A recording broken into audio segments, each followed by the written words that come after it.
Саламатсыздар ма әріптестер? Бүгін сіздерге сабақтың соңында жүргізілетін рефлексияда қолданылатын әдісті көрсететін боламын. Бұл әдіс бізде Instagram деп аталады.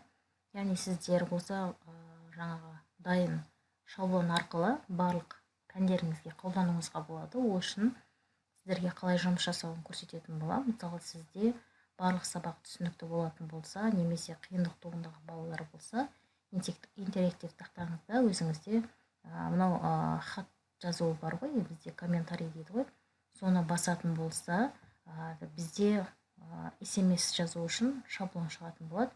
Және де мынау жүректі басатын болса, мысалға осы жерде хаттама жазайық. Мына балаларға сұрағы бар болатын болса, осындай шаблондарды алдын ала жаңағы шығарып аласыздар қағаз түрінде. Енді біз ары қарай осының главный страницаға бару үшін үйдің батырмасын басасыздар. Енді барлық оқушыға сабақ түсінікті болатын болса, жүректі басатын болса, осы жерде оқушылардың аты жөні шығып тұрады. Мысалы, мына жерде бірінші Айман дейтін болса, Айман келедіден өзінің бір лайкын басады. Мысалы, мына жерде Мария деген оқушы бар, және де Айбек деген оқушы, әрқайсысының тұсында Ақмаржан деген. Мысалы, мына жерде қандай да бір Асия деген оқушы бар. Осы сияқты барлығы өзінің сабақтарында ұнаған тұстарында осылай лайк басып кетеді. Егер осылардың барлығын қалай жасаймыз дейтін болсаңыздар, мен сіздерге басынан бастап көрсетейін қазір. Бірінші тақырыбыңызға байланысты мына бірінші бетке барайық. Бұл жерде өзгерту үшін мына жерде сіздерде суреттің үстін басасыздар. Мысалға, ең алдымен тақырыпқа керегі, тақырыпты мысалы көксірек деген тақырып тұр. Сіз осыны өшіріп, өзіңізге байланысты нелерді жазасыз. Тақырыбыңыз қандай тақырып? Мысалға, осы жерге бізде мысалы көбейту деп жаза қояйын. Фотосын ауыстыру үшін тура осы фотоны белгілеп аласыздар. Мешканың оң жағын басасыздар. Изменить рисунок деген бар. Алдын ала сіздер бұл фотоны өздеріңіздің ноутбуктарыңызға жүктеп аласыздар. Изменить рисунок дейтін болсаңыздар, сіздерде осы жерде жаңағы ноутбуктарыңыздағы фотоларды осылай ашып береді.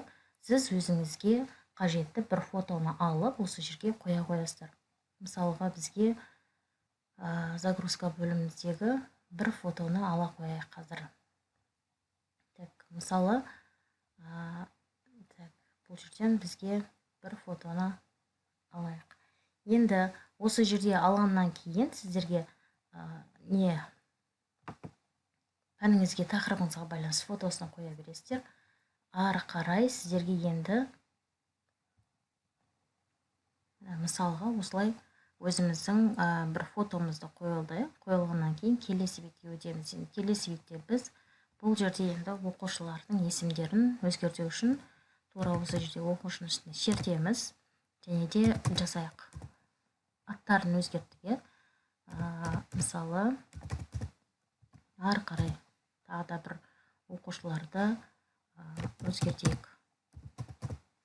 Бір ескертетін жай, мына жерде полный өшіріп жүрмеңіз. Мысалы, сіз мына оқушыны басқа оқушыға жазатын болсаңыз, мысалы, осы жерден алыңызда сіз бір оқушыңыздың атын осылай жазғы, және ең соңында осылай бірінші бас әрпінде тұрған оқушыны осылай басқаныңыз дұрыс. Себебі мына жердегі анимациясымен бірге полный өшіріп жүретін болсаңыз, ол мына жақта жүректі басқан кезде анимация ойнамай қалады. Сондықтан толығымен өшірмеңіз. Мысалы, мына жерде өшіретін жазатын болсақ, басқа есім жазатын болсақ, осылай басындағы немесе бірінші әріпті, немесе соңындағы деген сияқты әріптерді алып қалаңыздағын басқа бір есімді жазайық. Осылай жаздыңыз, жазып болғаннан кейін ең соңындағында осылай өшіргендеріңіз дұрыс. Себебі анимациясы өшіп кетпеу үшін. Ал енді осылардың барлығын өзгертмеген біз не істейміз? Показать слайдқа қойып көреміз, яғни слайд-шоуға қоямыз. Міне, біздің суретіміз өзгерді. Сұрағы бар оқушы болатын болса, осыны басады. Егер барлығына қарайық, мысалы, келді мыналар, міне, жүректері басылды. Жаңағыдай мына өзгерткен оқушыларымыз уже анимациясы осында барлығында тұр. Сұрағы бар оқушы болатын болса, осы жерден келеді, комментарийні ашып, өзіңізді жазған алдын ала берген жаңағы қағаз түріндегі стикерін жаңағы тақтаға ілетін болады.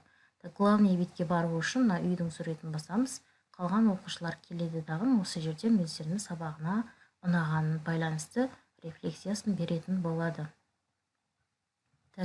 Барлығында осылай пәндеріңізде сабақтарыңызда қолдансаңыздар болады.